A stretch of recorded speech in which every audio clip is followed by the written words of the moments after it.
ராவணனோட கொட்டத்தை அடைக்கிறதுக்கு பார்த்தீங்கன்னா, இப்போ நம்ம விகே வந்து வரப்போறாருங்க. ஸோ உண்மைய சொல்லணும் அப்படின்னா, விகே கூட பார்த்தீங்கன்னா, ராவணன் மேல பயங்கர கோவத்தில இருக்காரு. ஏன்னா ஆல்ரெடி வந்து விகேவ பார்க்க போன சக்தி வந்து அப்பவே பேசிக்கிட்டு இருக்கும்போதே, அ ராவணன் என்ன சீட் பண்ணிட்டான், அவன நான் கொல்லாம விடமாட்டேன் அப்படின்னு சொல்லியிருப்பான். ஸோ அதுக்கப்புறம் கண் முழிச்சும் நம்ம சக்தி கிட்ட விகே வந்து பேசியிருப்பான். இந்த மாதிரி ராவணன் தான் எல்லாமே வந்து பண்ணான்.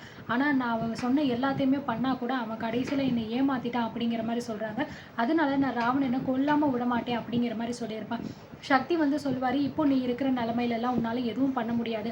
உன்னை நானும் என் ஒய்ஃப் ஜனனியும் தான் சேர்ந்து காப்பாற்றணும் அப்படிங்கிற மாதிரி சொல்லும்போது, நீங்க என்ன சொன்னாலும் சரி அதை நான் செய்யறதுக்கு தயாரா இருக்கேன் அப்படிங்கிற மாதிரி வந்து நம்ம யார் விகே வந்து சொல்லிடுவார்.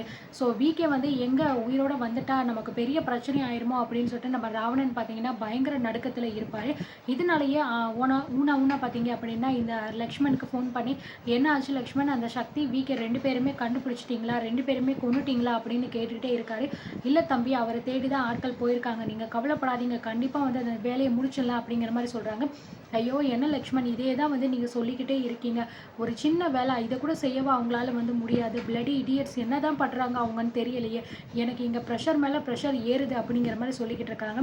தம்பி நீங்கள் ரிலாக்ஸாக இருங்க, எதை பற்றியும் நினச்சி நீங்கள் கவலைப்படாதீங்க, என்கிட்ட இந்த வேலையை ஒப்படைச்சிட்டிங்கல்ல, கண்டிப்பாக நீங்கள் சொன்ன மாதிரி உங்களுக்கு ஒரு நல்ல தகவல் நிச்சயமாக உங்களுக்கு தேடி வரும், அது வரைக்கும் கொஞ்சம் பொறுமையாக இருங்க, மற்ற விஷயத்த நீங்கள் பார்த்துக்கோங்க, இந்த சக்தி விஷயத்தையும் விகே விஷயத்தையும் நீங்கள் கண்டுக்காமல் விட்டுறீங்க, அவங்கள நான் பார்த்துக்கிறேன் அப்படிங்கிற மாதிரி சொல்லிடுறாங்க. சீக்கிரமா லக்ஷ்மண், சீக்கிரமா நான் இந்த நல்ல விஷயத்தை என் காதால் கேட்கணும் அப்படின்னு நினச்சிக்கிட்டு இருக்கேன்.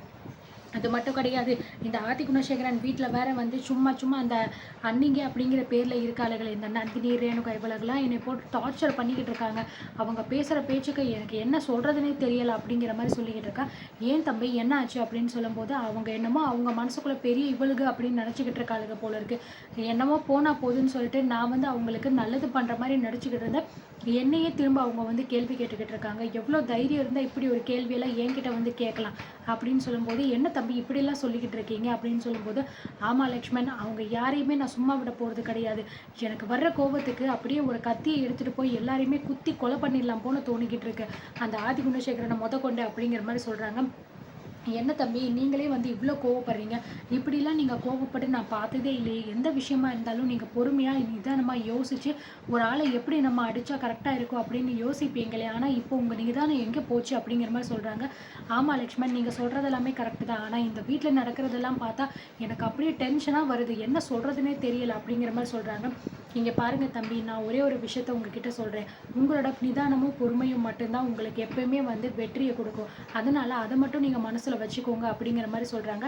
யூ ஆர் கரெக்ட் லக்ஷ்மண், என்னை பற்றி ரொம்பவே நல்லா புரிஞ்சு வச்சுருக்கீங்க, சரிதான் நீங்கள் சொல்கிறதும், எதுக்காக நான் அவசரப்பட்டு எதுக்காக டென்ஷன் ஆகணும், அவங்க என்ன வேணாலும் கேள்வி கேட்கட்டும், ஆனால் நான் எதுக்காக இந்த வீட்டுக்குள்ளே போயிருக்கேன் அப்படிங்கிறதுல நான் கிளியராக இருக்கேன், அந்த விஷயத்த நான் சரியாக முடிச்சுட்டு வந்துடுறேன் அப்படிங்கிற மாதிரி சொல்கிறாங்க. சரி தம்பி, நான் கண்டிப்பாக இந்த விஷயத்தை முடிச்சுட்டு உங்களுக்கு நான் கால் பண்ணி சீக்கிரமாகவே சொல்கிறேன் அப்படிங்கிற மாதிரி சொல்லிட்டு ஃபோனை வச்சிடறாங்க. உடனே இந்த ராவணன் பார்த்தீங்கன்னா, அடுத்து நம்ம என்ன பிளான் பண்ணலாம், இந்த திறப்பு விழா சந்தோஷமாக நடந்துடவே கூடாது, இந்த திறப்பு விழாவில் தான் இந்த கதிருக்கு பயங்கரமான ஒரு ஆப்பு வரப்போகுது, இதை எப்படி அப்படியே நம்ம ஜனனி மேலே திருப்பலாம் அப்படின்னு சொல்லிட்டு இந்த ராவணன் பிளான் பண்ணுறான். ஏன்னா ஏற்கனவே கதிர் பார்த்த இடத்த வந்து இந்த ராவணன் தான் கெடுத்து விட்டுருப்பாரு, இதை அப்படியே ஜனனி மேலே பழிய தூக்கி போட்டிருப்பாரு, அவளோட தூண்டுதல் பேரில் தான் மதிவதனி எல்லாமே பண்ணா அப்படின்னு சொல்லிட்டு இதனால கதிர் பயங்கர கோபத்தில் அவளை கொல்ல வந்து போயிருப்பாரு.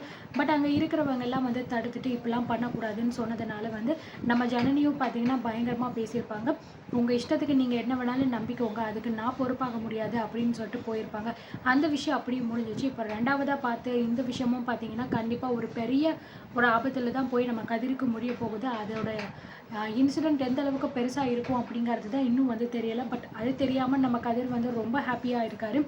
ஸோ வீட்டுக்குள்ளே பார்த்தீங்க அப்படின்னா நம்ம நந்தினிக்கு டவுட் இருக்குது, இந்த ராவணனை பார்த்தாலே கொஞ்சம் கூட பிடிக்க மாட்டேங்குது, அவன் தான் என்னமோ பெரிய இவன் மாதிரி வந்து வீட்டுக்குள்ளே உட்காந்துக்கிட்டு நாட்டாமல் பண்ணிக்கிட்டு இருக்காரு, ஆனால் வீட்டில் உள்ளவங்கெல்லாம் வந்து அவன் சொல்கிறத தான் வந்து கேட்டுகிட்டே இருக்காரு, அதுதான் எங்களுக்கு ஒன்றுமே வந்து புரியலை, அப்படி அவன் என்ன பண்ணிட்டான், ஏதாவது பண்ணுறதா இருந்தால் அவனுக்கு ஏதாவது கொடுத்து அமுச்சு விட்டுறணும், அதோட வீட்டுக்குள்ளே வர வச்சு உட்கார வச்சு சாப்பிட வச்சு, இப்போ என்னடான்னா அவன் சொல்கிறது தான் இந்த வீட்டில் நடக்குது அப்படிங்கிற மாதிரி தான் எல்லாமே போய்கிட்டு இருக்கு அப்படிங்கிற மாதிரி யோசிச்சுக்கிட்டு இருக்காங்க.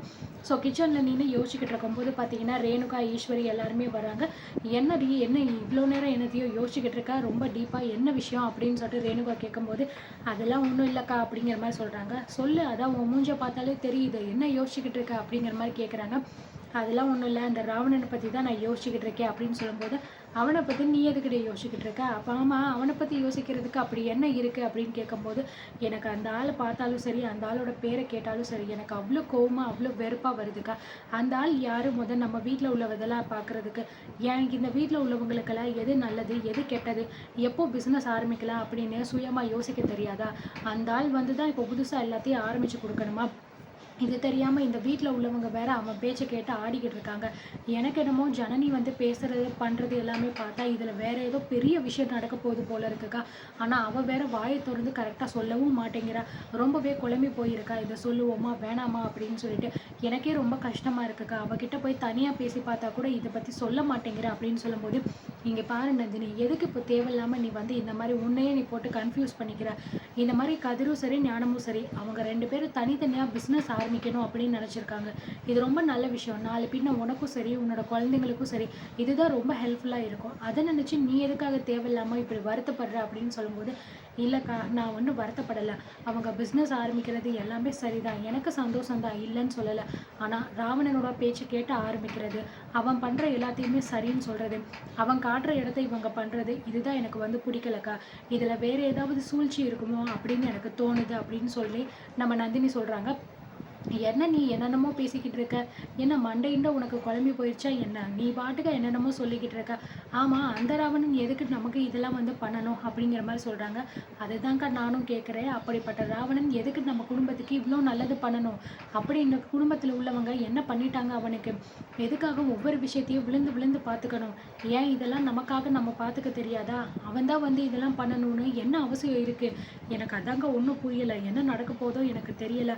ஆனால் எனக்கு என்னமோ நம்ம வந்து பெரிய விஷயத்தில் எதுலையோ மாட்டிக்க போகிறோமோன்னு தோணிக்கிட்டே இருக்குது அப்படிங்கிற மாதிரி நந்தினி சொல்கிறாங்க. ஏன் நந்தினி இப்பெல்லாம் பேசிக்கிட்டு இருக்காது, எதுக்கு? நல்ல விஷயம் நடக்கும்போது நல்லதாக நடக்கணும் அப்படின்னு மட்டும் நினச்சிக்கோ. மற்ற எதையுமே மனசில் போட்டுட்டு குழப்பிக்கிட்டு இருக்காது என்ன அப்படிங்கிற மாதிரி சொல்லிட்டு முடிச்சிடுறாங்க. ஸோ அதுக்கப்புறம் பார்த்தீங்கன்னா தர்ஷினியுமே வந்து உள்ளே வர்றான். தர்ஷினியை பார்த்தோன்னே, வா தர்ஷினி என்ன வேணும், ஏதாவது சாப்பிட வேணுமா அப்படின்னு கேட்கும்போது, அதெல்லாம் ஒன்றும் இல்லைம்மா, சும்மா நீங்கள் எங்கே இருக்கீங்கன்னு சொல்லி பார்க்கத்தான் வந்தேன் அப்படிங்கிற மாதிரி சொல்கிறாங்க. சரி வா வா வந்து உள்ளே உட்காரு அப்படின்னு சொன்னோடனே நந்தினி வந்து தர்ஷினிக்கிட்ட, என்ன தர்ஷினி இப்போ உடம்பு எப்படி இருக்கு, பரவாயில்லையா, முன்னை விட இப்போ கொஞ்சம் நல்லா இருக்கா அப்படின்னு கேட்குறாங்க.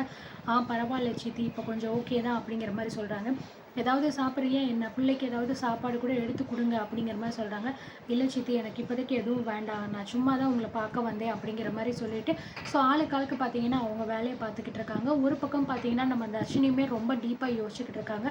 இந்த வீட்டில் நடக்கிறதெல்லாம் எப்படி வந்து ஜனனி சித்தி வந்து சமாளிக்க போகிறாங்களோ, கண்டிப்பாக ஏதோ பெரிய பிரச்சனை நடக்க போகுது போல இருக்குது. ஆனால் அவங்க அதை எப்படி வந்து சரி பண்ணிவிட்டு எப்படி இந்த குடும்பத்தில் உள்ளவங்களுக்கு அதை புரிய வைக்க போகிறாங்கன்னு தெரியலையே அப்படின்னு தர்ஷினியும் ஒரு பக்கம் யோசிச்சுக்கிட்டு இருக்கா. ஸோ வாயை திறந்து உண்மையை சொன்னால் கூட பரவாயில்ல, சும்மா சும்மா யோசிச்சுக்கிட்டே இருந்து என்ன பண்ண போகிறாங்கன்னு தெரியலை. அடுத்து என்ன நடக்க போகுது அப்படிங்கிறத பொறுத்து இருந்து பார்க்கலாம்.